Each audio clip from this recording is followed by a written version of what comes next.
The University District is the ultimate travel destination for retro video game nerds when in Seattle.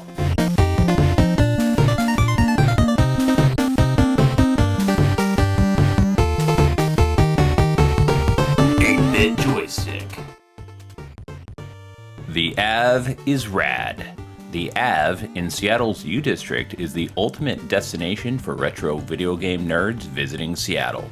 The used music stores there are where I first fell in love with collecting retro video games in the late 90s. In this video, I have some awesome retro game stores to show you and a ton of other rad places and an extra bonus game store. So you better stick around and watch it all. Don't forget to make Saturday rad again by subscribing to this channel. New 8-bit joystick videos drop each Saturday, so you better subscribe to this channel. Seattle's University District, travel guide for retro gamers. It is about a 2.5-hour drive from Portland to the Angel Lake Park and Ride at SeaTac. That is the southernmost light rail station. It is free to park there all day, but the more crowded it is, the higher that you have to park. I signed up for a Sound Transit Orca card, or you can tap the pay meter with your phone. There's also the Sound Transit app and a ticket machine. It only costs $3.50 to ride into the city and, more importantly, under the city. The light rail is pretty fast since it runs through underground tunnels. You can also stop at the International District Station, Pike Place, Westlake, Capitol Hill, and even take it all the way to Northgate. Traffic and parking is really bad for most of Seattle, and leaving your car at the Park and Ride is my recommended way to get around. You just can't beat the convenience. By the way, I'm going to the University Avenue station, not the University of Washington station. Don't get them mixed up unless you're going to a football game.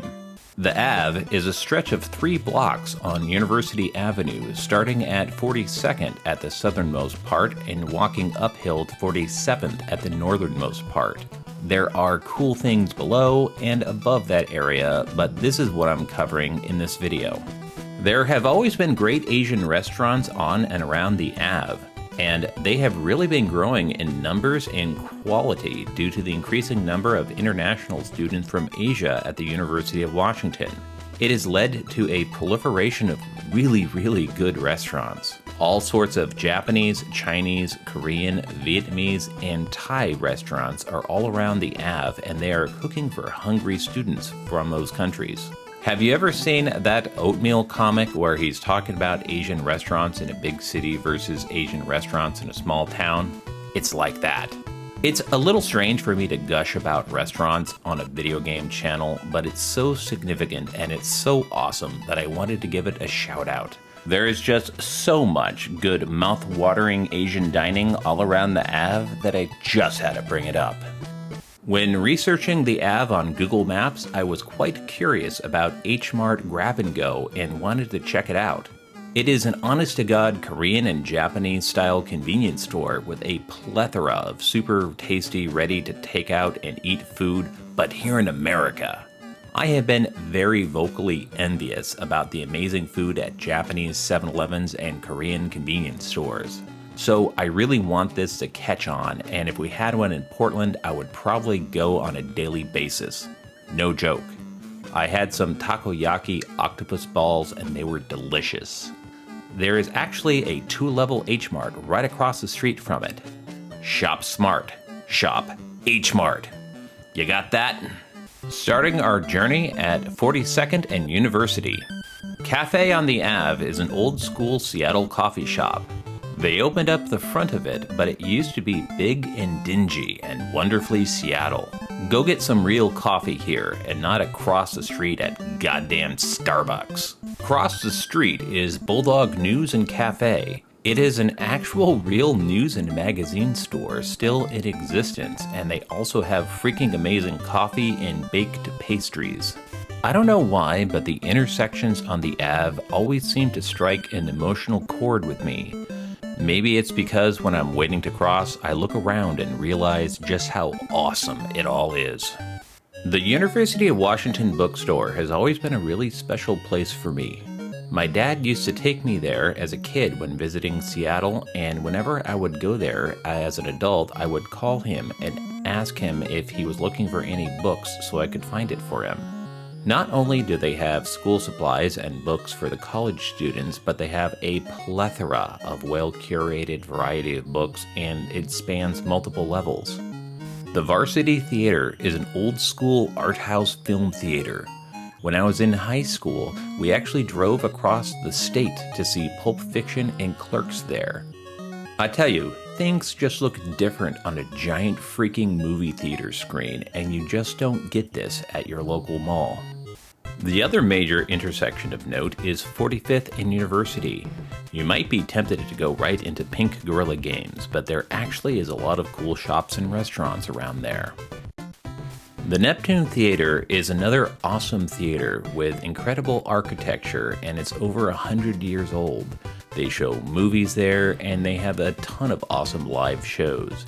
The Neptune is one of the coolest venues in Seattle, and that is saying a lot. Almost directly underneath the Neptune Theater is the Neptune Music Company. It is an amazing record shop that also sells VHS, DVDs, and all sorts of physical music. Despite it being underground, it is really bright, sunny, and very welcoming. It is packed with goodness without getting overly claustrophobic. I greatly enjoyed perusing their anime section. I almost went home with Beautiful Joe the Anime, but they had Volume 3 and not Volume 1. Pink Gorilla Games is a legendary local retro game store with 3 locations. The University District branch is their second oldest location. If you're a fan of the Metal Jesus Rocks YouTubes, you would totally be familiar with Kelsey, who is the co-owner of Pink Gorilla Games. She used to be in the Ave location all the time, but now I think she moves between the U District, International District, and Capitol Hill locations. Anyway, shout out to Kelsey of the Pink Gorilla and the Metal Jesus Rocks crew. They used to be called Pink Godzilla Games, and then they got an inevitable nastygram from Toho Films asking them to change their name, so they changed it to Pink Gorilla Games. And they recently brought back their original mascot, who is now Pink Legally Distinct Lizard. I was tempted by seeing some old school Famicom games in the box, but I just don't collect box games, but if I did, this is what I would get. Pink Gorilla Games has a little bit of everything.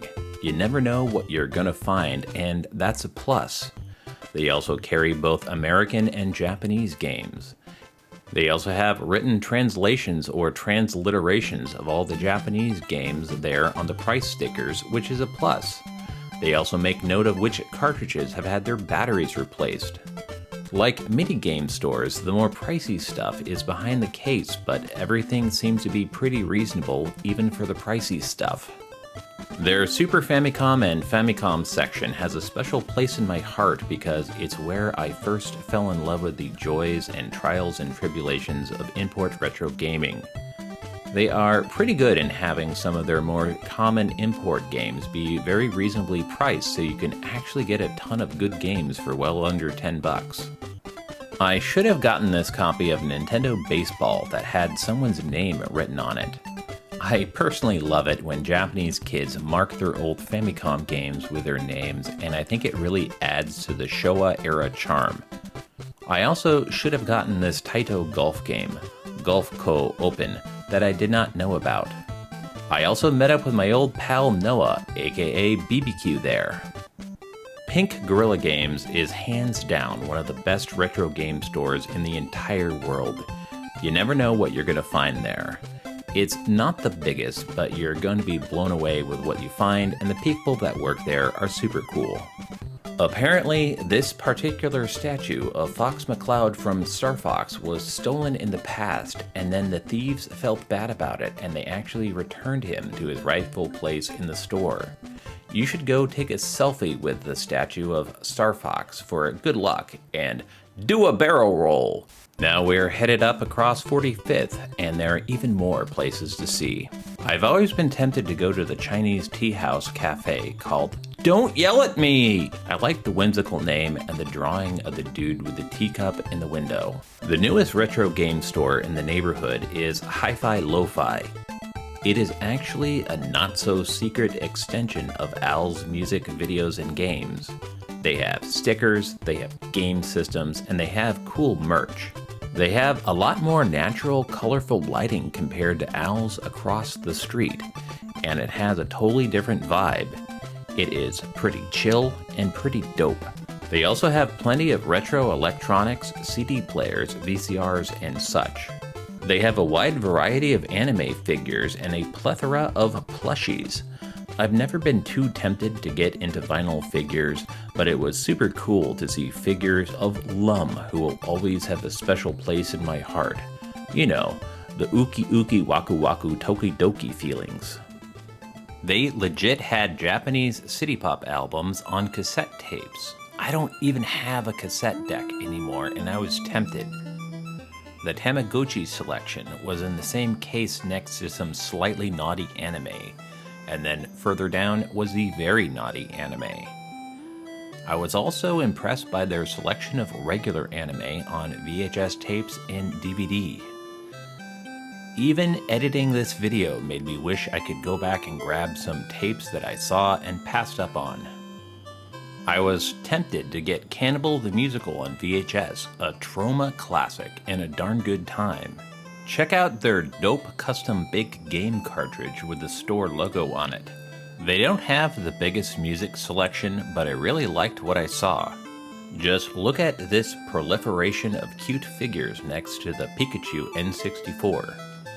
I was legally required to check out their NES, Famicom, and related 8-bit and 16-bit cartridges. They also have a ton of dope stuff on vinyl. I never got into collecting vinyl myself, but I respect the zeal and passion of folks who do. We had to do cheeky poses next to Cammy's butt cheeks. I was debating if I have to blur it out, but I don't think it's violating any YouTube rules. HiFi LoFi is the well-lit, estrogen-based alternative to the dark and testosterone-heavy decor of Al's across the street. Both are super awesome. The Goodwill stores in the actual city of Seattle are on a completely higher level compared to the Goodwill stores that you're going to find in the burbs. You really see a lot of really good stuff, and they're going to be slightly higher priced than you're going to see in a rundown suburb Goodwill, but it's still way cheaper than buying this stuff new, and you can find a lot of really cool vintage retro things there that you can't get anywhere else. I also really like the Capitol Hill Goodwill. I'm actually super stoked to find a Panasonic Blu-ray player for $15 that has both HDMI and regular composite AV output, because I have many CRT TVs and there are a ton of anime and movies that you can only get on Blu-ray, or it's way cheaper to get on Blu-ray because of the ability to fit many more episodes on a single disc. Al's music, videos, and games hasn't really changed in decades, and that is one of the super dope things about it. I'm always really impressed by the various controllers hanging from the ceilings and rafters. Technically, Al's is named after a cute little dog that used to walk around the store, but he recently passed away. I almost stepped on him last time I was in the store, and now they're selling cute but punk t-shirts with him emblazoned on it. They had a rack of PVMs that was donated to the store. Are they PVMs? Holy shit, they're PVMs! Like many stores, Al's has the expensive stuff in a case, but the super affordable stuff out in the bins and racks. You got your VHS, you got your vinyl, and you got your video games. What more could you want? I was super tempted to get this copy of Rocket Knight Adventures in a Sega rental case, but I already have a copy of it. But I should have gotten it to have Retrobird sign it next time I see him. There are a healthy servings of Atari 2600, and there's vinyl, and there's nothing more American than that. Al's is always on track and never disappoints. Another cool thing in the U District is the Grand Illusion Cinema, which is the cutest little indie movie theaters on the second level of this shop. Sadly, this vacant lot is where the University District Half-Price Books was located, and it's a crying shame, and they had classic games there too. Oh God! No trip to the U District would be complete without going to Scarecrow Video. Scarecrow Video is primarily a video rental store, but that's like saying the Vatican is just a church. They are, but they are so much more. They are one of the largest video stores on the West Coast, and they also sell movies. They have an absolutely phenomenal selection of movies and TV shows spanning 2 floors and multiple rooms. A couple of years ago, they had a successful transition to a non-profit status. However, nowadays they are bleeding a little too much red ink, and they are having another fund drive to stay afloat. My friend Noah rents there on a regular basis. You're gonna find stuff there that you just can't get streaming, especially if it was made in another country or only released on VHS. There's a pretty good chance that you're only gonna be able to find it in places like this. Another phenomenal thing about places like this is the curation by people who actually give a damn about their work. The people here have a supernatural ability to try and narrow down an obscure film that you're looking for, even if you don't know exactly what it's called, but you can give them some descriptors. This is a church for film nerds, and they are the clergy. They also have a ton of anime, both regular and other. The Milfing Man. The Milfing Man? The Milfing Man! Got the Sturbometer messed up and is actually good, and Cannibal Holocaust. Noah, why should Cannibal Holocaust be higher on this list? I think it's got a good message to it, and it's interesting because it's got a message against exploitation and gore just for the sake of gore, while also being the thing that it's protesting. So I think it's interesting. it's a very Cannibal And Holocaust. great soundtrack. It's Excellent soundtrack. It's a meta movie. Yes. From like the early 70s, I think. Before that was like a thing. So That's like the first found footage movie. Really? I mean, it's not all found footage, but a lot of it is. They did have but That's the story. But that is actually like it's self-aware. Yeah. They go into the jungle to find these people who are all dead, and they just find their lost videotapes, and they have to piece together what happened. So I think it's sort of fascinating that the record store, the place I go in Portland for like VHS, that the ones like the videotapes that are actually worth are either anime, naughty anime, or horror movies, and obscure horror movies like those. Like you can't keep them in stock because the people that are into them are like into them. Yeah. Normally I like to buy films here, but I was pretty damn tired and thirsty and bought a cold drink instead. But Noah made a sizable 3-digit donation to their fund drive because he's pretty hardcore about obscure movies, and he put his wallet where his mouth is. Support your local stores like Scarecrow, folks, while you still can. Bonus section! Initially, I was just going to go to the U District in this video, but the light rail passes right through the International District, and I just could not go since I was literally right there. By the way, don't call the International District Chinatown. There is a Chinatown part of the International District, but there's also a Japanese part and a Vietnamese part. All around the International District, you'll find these awesome dragons that were actually designed by an old friend of mine, and there are some pretty sweet Chinese gates. Pink Gorilla Games actually showcases some really cool consoles in the window. I think it's pretty cool that they had Spartan X2 for Game Boy, and I actually paid a lot more for my copy. Pink Gorilla has a little bit of everything. This is their original location, and it's not the biggest, but they still got a lot of very cool stuff. Oh, if you're into collecting Xbox games that have the Microsoft employee stickers on them that says do not resell, then this is a great place to buy them after they've been resold. Again, I always have to check out the Famicom section. This place is the start of my lifelong Famicom obsession.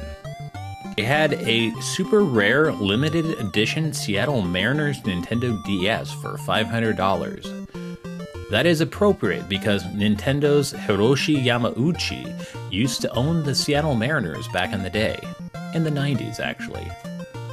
This location is actually adjacent to the original location of Pink Godzilla. It's still one of the smaller ones, but it is jammed packed, and you just can't mess with the OG Pinky G. Past this Irish pub and a barber shop was a former entrance to the gnarliest, most brutal record and used game store ever. Pour one out for the awesomeness that was Second Time Around. This was an actual punk record store that sold music of all sorts of genres, but their punk and metal section was amazing, and they would frequently house performances of touring punk groups as well as local bands. This is also where I bought my first Super Famicom. I initially tried to talk the guy down on price, and he looked at me square in the eye and said, "Dude, I know what it is, and I know what it's worth, and you can pay that price or you can get the hell out." So, I paid for it at the current price, and I went home happy. My personal theory about why this dank and grungy music store had so many awesome Japanese video games is that this is where the college students from Japan would go to sell the cool stuff that they had in high school for beer money while they were attending the University of Washington. Second Time Around was from a bygone era of a scuzzier, primordial, non-family friendly Seattle. This place was punk, it was metal, and this place was grunge, and I miss it. It is very appropriate that their old sign had a cartoon scuzzy rat on it. I just want to mention the terms U District and the University District. On Google Trends, there are more people using the term Seattle University District than they are searching for Seattle U District. But as a son of the state of Washington, I know in my heart that U District is the proper term to use. However, my target for this video is for people outside of the Evergreen State, so that's why I chose University District instead of U District for the title of this video, even though it was slightly painful to do so. The University of Washington is referred to as UW, as in short for W, and this part of University Avenue is referred to as the Ave. People will know what you're talking about if you say University Avenue or if you say U of W, but the locals will roll their eyes and scoff a little bit, especially if you're carrying an umbrella or dressing like a Californian. When I get to my Portland video, I'll make sure to point out that it's pronounced Cooch Street and how to say Willamette and Oregon. I had a very awesome trip, however, it was a very long day to drive up to SeaTac from Portland, take the light rail up and shop, and then go all the way back down to Portland. You can also get a cheaper hotel room in SeaTac than in Seattle proper. Tune in next week since I'll be taking you to Retro Emporium in Kent, and I'll be showing you all the cool stuff that I got on this trip to Seattle and Kent. My heckin' chonker cat here wanted to let you know that we make awesome videos like this each week, so make sure that you are subscribed by hitting the subscribe button so you don't miss them. Do you like retro video game hardware? Well, check out a video from my list of retro video game hardware videos here. This is 8-Bit Joystick. Stay awesome. Play retro.